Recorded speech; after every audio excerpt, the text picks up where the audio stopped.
It's no secret that Russia's invasion of Ukraine has brought Moscow closer together with one of its more controversial allies, North Korea. Along with supplying copious amounts of ammunition and weaponry to Russia's military, North Korea has also been the only country to officially send in ground forces to fight on Moscow's behalf. It's been almost exactly 2 years since the two countries signed a partnership vowing to deepen their military and economic ties, and they've done just that. But Ukraine isn't the only one alarmed by this expanding friendship. The president of China, Xi Jinping, traveled to Pyongyang this week for the first time in 7 years, in what many agree was an attempt to remind Kim Jong Un that his growing closeness with Moscow cannot supersede his loyalty to Beijing. I'm Belokur, reporting to you from Kyiv. This week, we're going to look at the precarious position North Korea is in, profiting off of Russia's war in the present, while also weighing its obligations to other long-term alliances.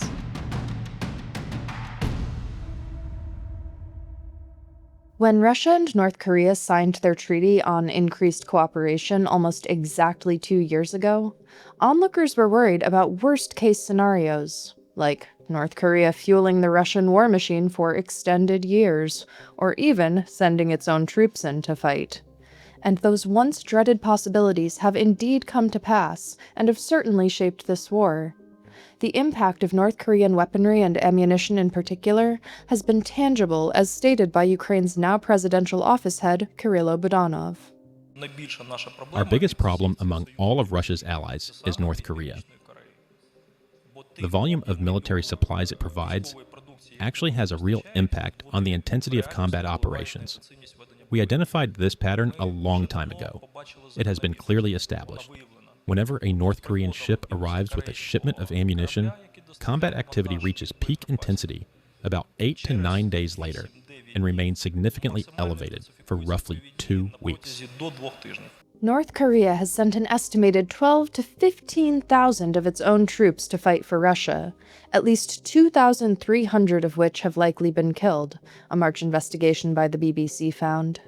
Kim Jong Un has on multiple occasions publicly praised his fallen citizens as heroes of the state, and stated that it was a greater act of nobility to commit suicide than to allow oneself to be taken prisoner by Ukraine. But for those that survive, they go home with knowledge of combat that they can't get elsewhere, particularly when it comes to the drone warfare that dominates modern battlefields. So thanks to Russia's war, North Korea has an increasingly battlefield-experienced army. Russia and North Korea have also expanded their shared infrastructure and economic cooperation in the last few years. Now remember, these are two pretty isolated countries that are under a lot of sanctions and restrictions. So things like visa exemptions and simplified work permits are huge incentives for citizens looking to travel between the two for work or education, and that further reinforces a sense of familiarity between the two in an otherwise hostile world. In 2024, Kim and Putin agreed to build a new rail bridge between their countries, and satellite images from May show that the finishing touches are being put on it now. Russia has benefited from increased imports of North Korean military equipment and migrant labor, while North Korea has benefited from influxes of Russian currency, building supplies, and technology. We spoke with Anar Shaikhanova, director of the DPRK Strategic Research Center, about how Russian money is showing up in daily life in North Korea. So to start with, just how much has Russia's war boosted North Korea's economy? How is that showing up? The Russian-Ukrainian war has become a lottery ticket for North Korea in many aspects. They earned, according to different estimates from liberal to conservative, they earned from $14 billion to about $7 billion. So you're thinking, 50% of their GDP or almost double their GDP, and that's their earnings, and it has boosted their economy very much. We see it from the improvement of their lives. Last year, the GDP was cited as 3.4% growth in North Korea. In 2024, they announced a regional program, 20 by 10 regional program, when every year 20 different cities will be selected in North Korea, and then they will build improvements from hospitals to community centers, from several plants, road construction, so all those things. So we believe the TPRK Strategic Center that it's the earnings from the Russian-Ukrainian war that are feeding into the economic boom that is happening in North Korea right now. I cannot say, it's probably economic boom is a relative term, but for North Korea it is. We think that this relationship between North Korea and Russia has been transactional. Russia needed people, it needed munitions, it needed arms. For Putin, it was very unpopular to have mobilization, to mobilize middle class ethnic Russians. So as long as he finds people who are dying in this war, who are not ethnic Russians, who are that he can continue this war. And so this bringing North Korean military was, I guess, very important during this war. Both sides are currently getting things they want from the other, there's no question of that. But there certainly are questions to be asked. The relationship is currently built on mutual needs. But how would that change if Russia stopped having a war machine to feed? And with the knowledge that things might not always be as free-flowing between the two as they are now, how long can North Korea focus on Moscow's wartime needs when they start to infringe on Pyongyang's other diplomatic ties? That's where China comes into the picture, as well as a figure from a bit further afield, US President Donald Trump. But we'll get into that after the break. We are about halfway through this video and about halfway through our largest membership campaign to date, trying to find 4,000 new people to join our community in just 1 month. But just because we're in the second half does not mean we're on the downhill part just yet. If you've ever thought about becoming a member of the Kyiv Independent community, but you weren't sure if the time was right, you now have the chance to be part of a cohort of new members that are discovering our exclusive content, e-store discounts, and more. It's truly thanks to viewers like you that the Kyiv Independent is able to do the work that we do, and we're so grateful for your support. If you'd like to find out more about how to get involved, visit the link in the description below. Since the Korean War, China has been the primary economic partner of an often sanctioned and diplomatically isolated North Korea. You can see the obvious reason why China wants to keep North Korea under its influence, given its geographic position as a keystone between China, Russia, and Western-backed Asian countries like South Korea and Japan. As you can imagine, China has had some trepidation watching the growing closeness between Moscow and Pyongyang, and the relationship in particular between Kim and Putin as leaders. One expert quoted by Reuters this week noted that Kim and Putin have a personal chemistry and seeming affinity for each other that Kim doesn't demonstrate with the Chinese president, with whom he's been seen sharing a cordial but distant rapport over the years. Xi Jinping has never wavered on the fact that China remains a key supporter of North Korea, but he's shown displeasure when North Korea has launched nuclear tests and taken other steps to assert itself as a military power to be reckoned with on its own.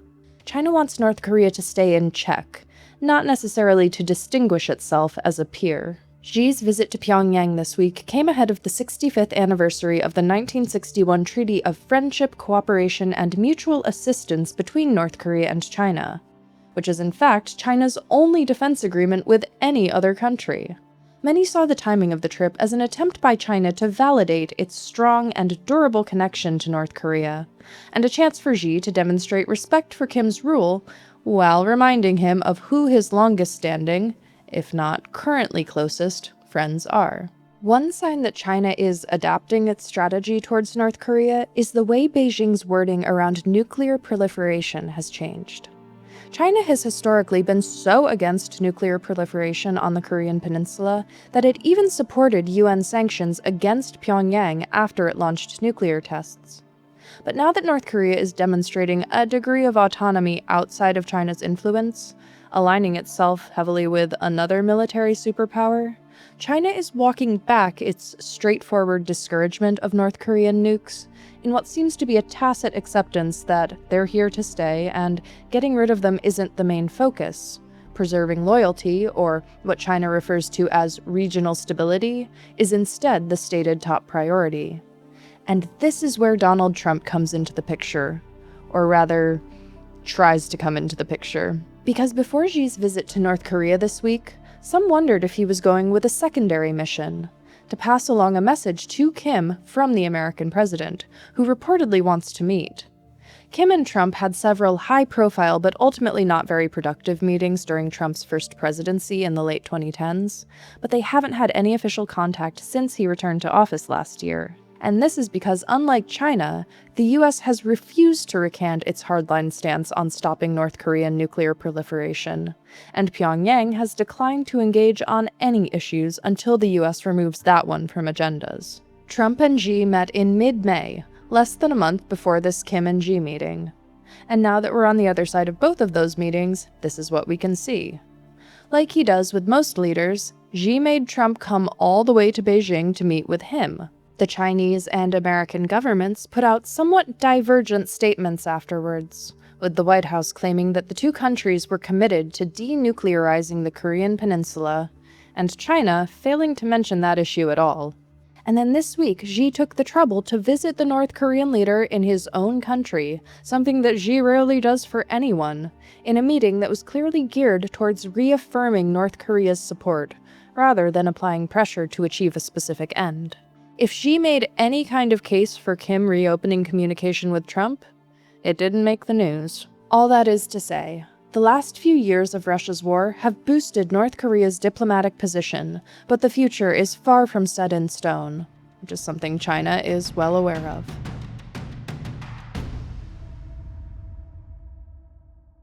The reason that I'm talking so much about North Korea and China on a show that's about Ukrainian news is that we got a glimpse this week at a paradigm shift that's emerged and continues to emerge in response to Russia's invasion. North Korea, as it currently stands, is in a different position of leverage than it was before Russia's war. It has a battlefield-tested military, a rejuvenated economy, and now a close ally in Putin. It's set new precedents about what happens when one country enters an imperial war on behalf of another country, namely that no immediate consequences are really enforced. There are implications of an emboldened North Korea that extend far beyond their involvement in Ukraine, and other leaders like Xi are clearly taking note. We're joined by someone who told us a bit more about the shifting dynamics of security in Asia and the effects of Russia's invasion that will loom large over future wars. I'm joined now by Dr. Edward Howell, a researcher at the University of Oxford who specializes in North Korea. So to kind of start in the more immediate newsworthy, or not newsworthy, but news topical questions, can we say at this point, who benefited most from this meeting this week? Who are the winners? Well, I think firstly, Kim Jong Un was a clear beneficiary because neither Xi Jinping nor Kim Jong Un mentioned North Korea's denuclearization. In all of the readouts, particularly the readouts from Beijing and from Xi Jinping, there was no mention of denuclearization. There was not even a passing mention to North Korea's nuclear program. And Kim Jong Un can take this as perhaps not acceptance, but an understanding that on the part of China, North Korea is a nuclear neighbor, and the nuclear issue is now no longer on the table. I think we can go as far as to say that whilst in the past China was reluctant in tolerating a nuclear-armed North Korea, it's now less reluctant to do so and more willing to tolerate a nuclear-armed North Korea. On the part of Xi Jinping, well, Xi Jinping also won to some extent. He was able to assert leverage over the China-North Korea relationship. In that vein, do you see China looking at North Korea more as a peer? Do you think that China kind of would allow North Korea to ascend to that sort of level playing field as much as it can? Or are there still kind of dynamics to keep the status quo that China would ideally want? Well, obviously, this visit by Xi Jinping to North Korea was arguably going to happen at some point, because we know that last year on September the 3rd, Xi Jinping invited Putin and Kim Jong Un, amongst many other leaders, to Beijing for the Victory Day parade. And there, Kim Jong Un was treated as basically an equal of Xi Jinping, an equal of Putin, standing next to Xi Jinping on Tiananmen Square. I think on the part of China, China wants to make sure that it retains some kind of influence over North Korea, even if that influence is only fairly minimal. At the same time, I do not accept the argument that China is angry at North Korea's ties with Russia. You know, North Korea's ties with Russia are now formalized in an alliance. Well, they signed a mutual defense pact in 2019. I think China is uncomfortable at the prospect, and China just wants to make sure that China keeps North Korea from doing things that might disrupt Beijing's interests or disrupt stability on the Korean Peninsula, and stability on the Korean Peninsula is China's ultimate goal. But I think China, has been helping North Korea evade sanctions all through this time. So I don't think China is irked at the North Korea-Russia relationship. China's been one of the core enablers of Russia's war against Ukraine, supplying dual-use technologies. It's allowed North Korean vessels, North Korean ships, carrying munitions to moor in its ports on the way from North Korea to Russia. This, to me, doesn't signal China being particularly dissatisfied. What does all of this mean? Well, as I argue in my upcoming book, A New Axis of Upheaval, North Korea, Russia, China and Iran, I think we need to pay close attention to how North Korea, China, Russia and other actors, including Iran, work with each other. And this is no formalized alliance. This is not an institutionalized alliance. It's a bit akin to a club without a clubhouse or a set of rules. But because it's not a formalized alliance, I think the West and the Western allies, particularly in East Asia, should pay more attention to this. We see growing cooperation between Russia and China. We've seen this since the Ukraine war. This is not likely to go away. It might change. It's most likely going to change, but it won't go away after the Ukraine war ends, in my view. I think for East Asia, these dynamics mean that South Korea and Japan really do need to strengthen their ties with each other. It's well known that relations between Tokyo and Seoul have been frosty. They've been tainted by the legacies of history. That's very well known. But it's now time for Seoul and Tokyo to overcome these legacies and work with each other, and also work trilaterally with the United States and really institutionalize this cooperation. Because what we're facing now is not just a threat from an ever more emboldened North Korea, an ever more nuclear North Korea. It's not just from China that is strengthening its economic coercion, but also, we must remember, its own nuclear arsenal, and Russia is increasing aggression as well. I mean, it's the links between these actors, right? If there's one thing the Ukraine war has taught East Asia, it's that a European war in the modern day is no longer just confined to Europe. We're seeing an interconnectedness between Euro-Atlantic and Indo-Pacific theatres. Just look at the 15,000 troops North Korea sent to the Kursk region, for instance, okay? And these troops have not been insignificant.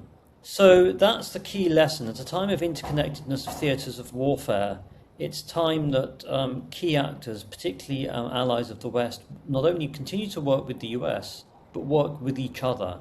And here South Korea and Japan need to go one step further. It's not just about the GSOMIA, the intelligence sharing pact, it's about AXA, really formalizing the military relationship between the two countries. Because at a time of crisis, when North Korea, China and Russia are working together, it's important that the US's allies in the region also work together.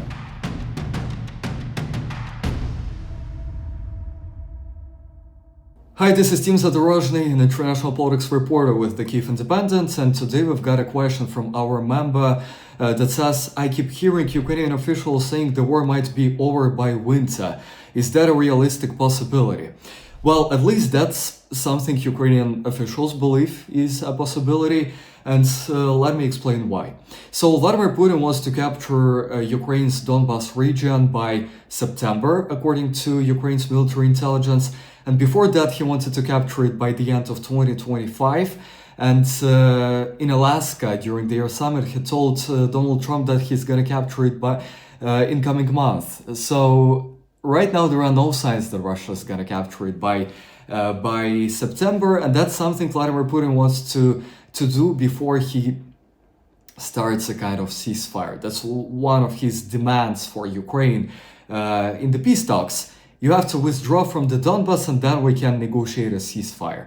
So there are no signs that Vladimir Putin is going to capture it by September. Ukraine got the advantage on the front lines. Ukraine liberated more territories in May than Russia captured. And at the same time, Ukraine intensifies its attacks against Russia with drones, with missiles.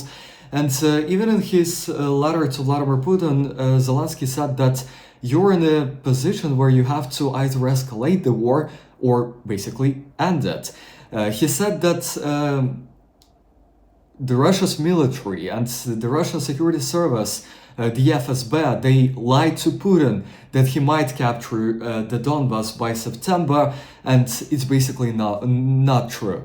So that's something the Ukrainian side is communicating to Moscow, and at the same time, the US, they want to achieve a win elsewhere because Donald Trump got himself a headache with this war against Iran. So before the midterm election in November, the US side plans to start another push to end the war in Ukraine. So Ukraine communicates to Putin that you have to either escalate, for example, start a mobilization that in 2022, when Vladimir Putin started one, turned out to be a disaster. The Russian system showed a huge level of dysfunction. The Russians started to flee the country. So Vladimir Putin avoids starting a new wave of mobilization, and he doesn't want to start it. But now he's not in a position where he can capture the Donbas without it. So Ukraine communicates that you have to end the war before winter. Not like fully end it, but at least start a kind of a ceasefire or something just to stop striking. So that's what Ukrainian officials believe in. They want to get at least some form of ceasefire before winter. And why before winter? Because Ukraine, of course, is afraid of new wave of strikes on energy infrastructure, and last winter it was really hard to live through it because Russia destroyed a lot of Ukraine's energy facilities, and this winter could be even worse than the previous one. So that's why Ukraine wants to get a form of ceasefire. The US wants to negotiate a form of ceasefire before the midterms. So that's why they want to pressure Russia into starting a kind of ceasefire before then. That's all for this week. We'll be back next Sunday with more news from Ukraine. If you appreciated this video, please consider becoming a member of the Kyiv Independent community. It's truly thanks to viewers like you that we can do this work, and we're so grateful for your support. Thanks for watching. I'll see you next week.